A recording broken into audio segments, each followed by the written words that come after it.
All right, guys, listen, I want you to always remember, to the best of your ability, that every time you come to this channel, I want you to remember that it's not how much you make, it's how much you keep that counts over here at the Solomon Project. I'm your host, Richard Burns.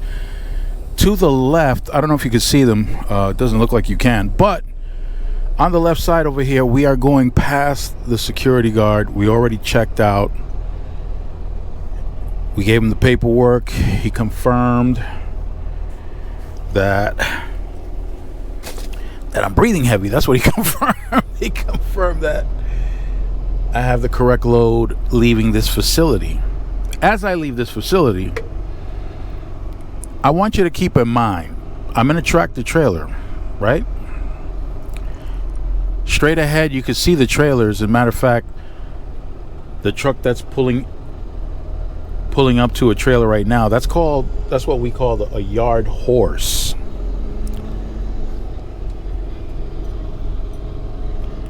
And just so that you can get an idea, not the trucks you see now. The trucks you see now, those are all smaller, what we call box trucks. The truck that I have is a semi truck with a 53-foot trailer, so it's amongst the bigger types. I bring it up because as I exit this facility, I want you to try to imagine missing your turn in an area like this. Forget about being in a car. You're driving a tractor trailer, and look at the sign right here. Trucks, no left turn. And straight ahead, there's no outlet. So if you pull up straight ahead, for whatever reason, there's no way out. You're going to have to back out. You're going to have to back out into a street where there's traffic. Well, this particular street doesn't have a whole lot of traffic, but that's what you'll be backing up into.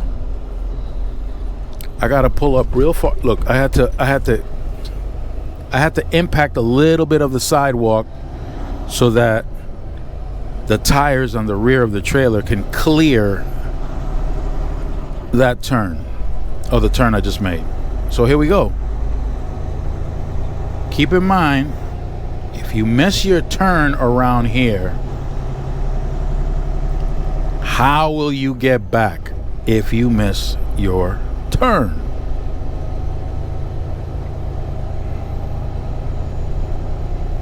You see the width of the street, and this is two-way, but you see the width, right? If you miss your turn, how will you get back?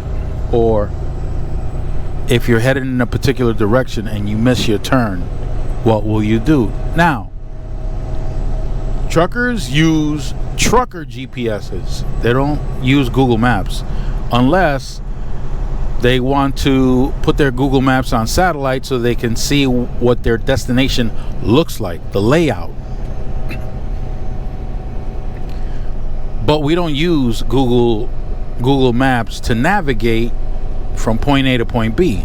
Reason being, there are roads that Google Maps will put you on that don't allow for truck traffic. You can get yourself in trouble like that. Google Maps doesn't consider low bridges.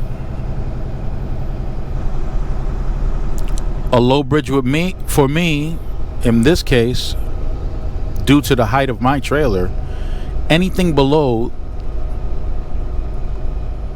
13 feet 6 inches, anything below that, that's too low. So I need to pass under bridges that are 13 feet 6 inches or higher. Google Maps does not accommodate for that. So you need a trucker GPS.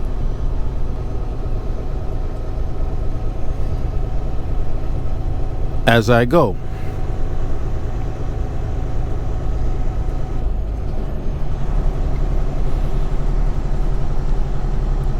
Look around. Go ahead and figure out what you're going to do if you miss your turn.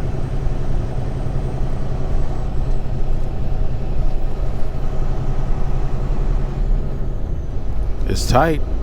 It's tight out here. You're going to have to follow your GPS to the next available. Now, your GPS, if you have a truck GPS, it will provide you with a route so that you can turn around or get to your destination by using a different road. That road might be truck accessible,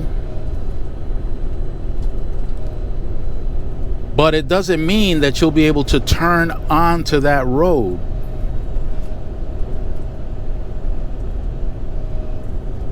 Doesn't mean that. When you get to the road, you might have to make a sharp turn, and there may be obstacles that you might wind up impacting with the rear of your trailer because it's too sharp of a turn.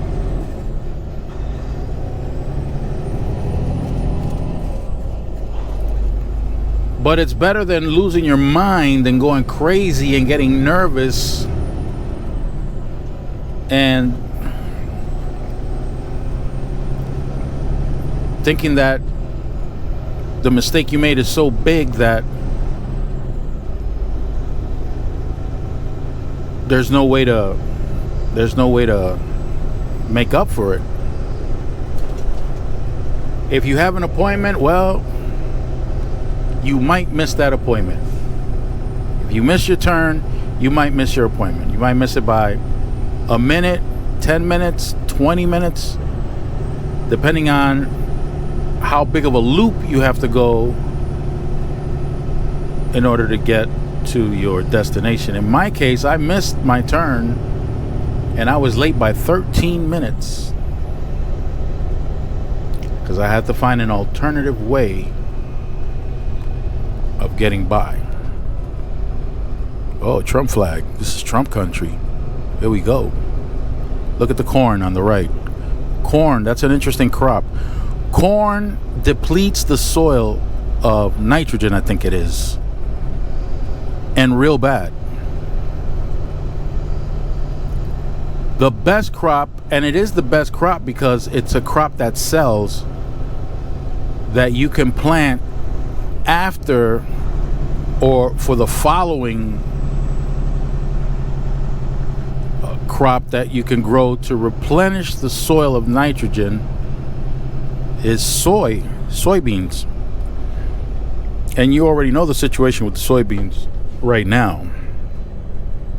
Soybean farmers are in bad shape, real bad shape, as a result of the tariff wars and as a result of the Chinese not purchasing not one bean, which is the largest purchaser of soybeans.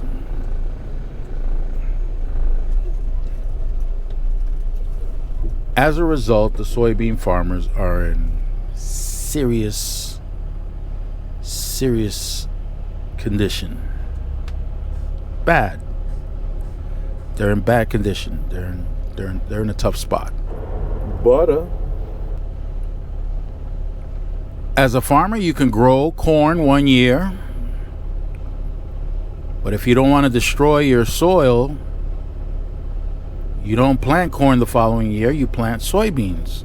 They both sell, so you're doing good. You replenish your soil of the nutrients necessary for the following crop, and you cycle on and off.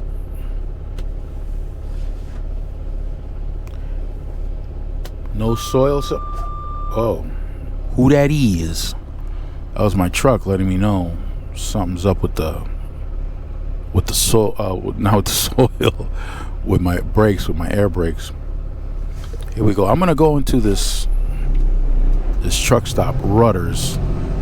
I'm gonna stock up on some provisions because I got a long way to go. I got 2,072 miles to travel to my first stop. So let's get up in here. Now there's a sign posted, no trucks beyond the point where the trucks enter over here on the left or the right. No trailers over 45 feet. Well, mine is 53, so I can't go there. So we're gonna turn in here. There's a sign that says all trucks must turn right, so I gotta turn right here. I don't need to park, I just need to pull up to the... And I will pull up onto a fuel station, onto the fuel island, because there are a lot of available fuel pumps, and I won't be blocking anybody from getting fuel. And I'm only gonna run inside and grab some provisions. So let's do that.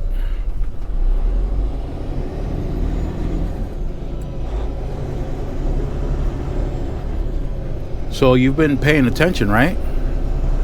You've been watching, and you've been trying to calculate if you miss your turn what you're gonna do. You've been watching, right? Okay, good. We'll be right back. We got our provisions, y'all. Now check this out. Took me all of 11 minutes to achieve my goal. 11 minutes. We're gonna go exit the other way. But it took us 11 minutes. And that was slow. So I went ahead and I got me some soup. So I got 2 cups of soup, right? 2 cups of soup. A small case of water. I think I got 12, I don't know how many ounces these are, like 12-ounce bottles, 12-ounce bottles of water, 2 cups of soup,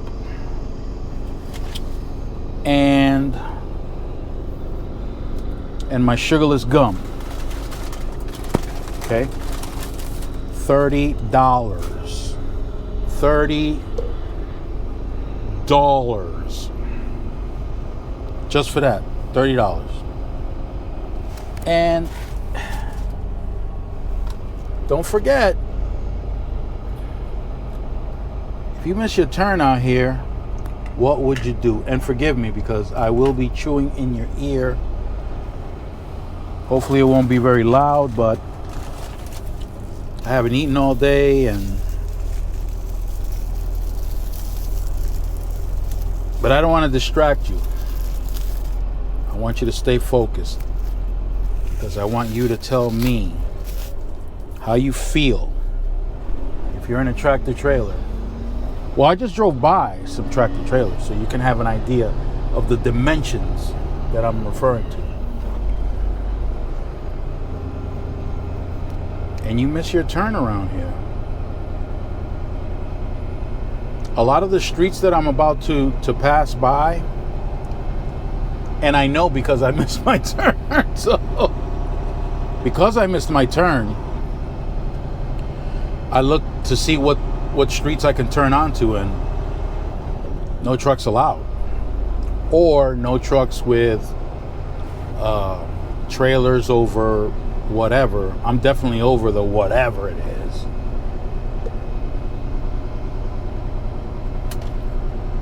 So I'm kind of hit there.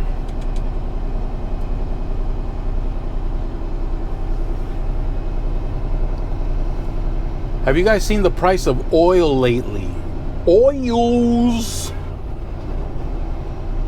The price of oil has been going down. It's been as high as $77 a barrel, and is now I don't know how much it is right now, but the last time I saw it, it was at 59 something. 59 something. What does that mean? Why would you even bother checking out oil prices? Well, it'll give you an idea as to what's going on with the global economy. You'll get an idea. Remember, we're all interconnected.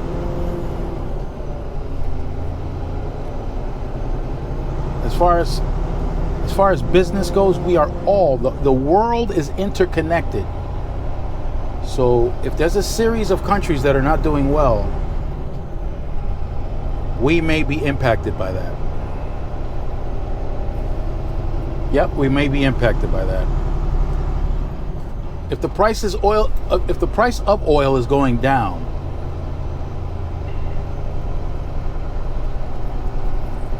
that could mean that the amount of oil that's available to purchase is greater than the amount of oil that people are willing, or countries are willing to buy. So the demand is lower than the supply.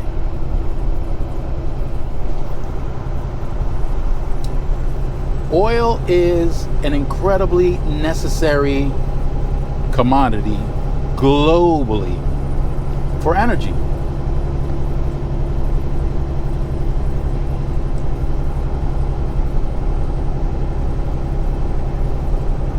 So if the demand is low,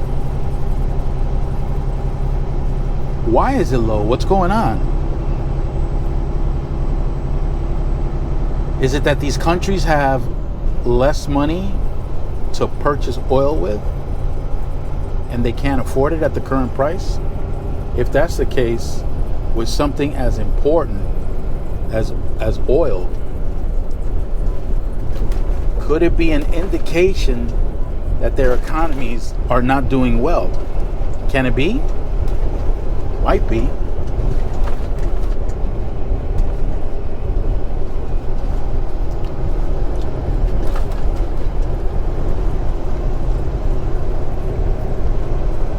Will that impact us here in the United States? Absolutely. It absolutely will. There could be a slowdown in commerce and trade. And you already know, because it's all over the news. Every time there's a increase or decrease in the tariffs, that's creating a problem all by itself.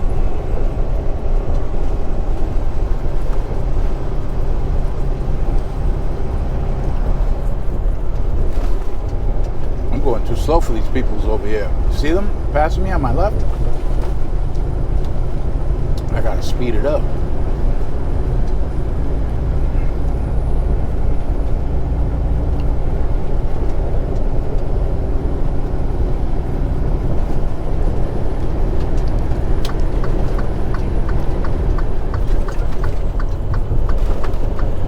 This piece right here is not so bad if you miss your turn.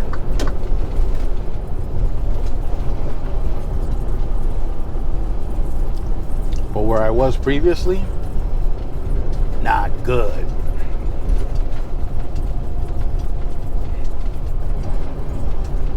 I'm not gonna make this video much longer.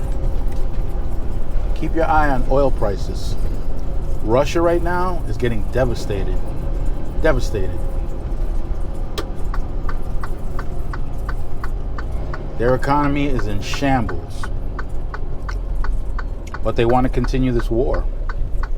Oh well.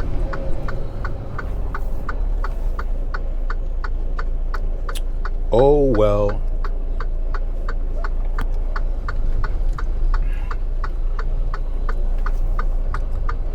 So stay fresh out there. And keep it profitable. Kitty! Arabam Dacia, seviyorum çift kalem aça. Göremedi kimseden fayda. İşler